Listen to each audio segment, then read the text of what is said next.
Alright guys, so ada ke tak noise cancellation untuk mic Amgras Sound Galaxy 3 Pro ni? Of course guys, confirm ada noise cancellation. Sekarang ni kita memang dalam mode noise cancellation pun. Sebenarnya saya tengah buka ada sound ni, sound traffic daripada India which is sangat-sangat bising. Tapi mungkin korang tak berapa nak dengar sangat ataupun mungkin dengar slow sebab dia ada noise cancellation. So jom kita off dan korang dengar sendirilah. Bunyi dia tu memang kuat dan mengganggu. Alright.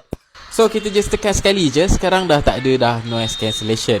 So rasanya korang boleh dengar lah bunyi traffic ni. Bunyi dia memang kuat. Dan kita akan on balik. Alright, so sekarang kita dah pun on, nampak lampu dia menyala.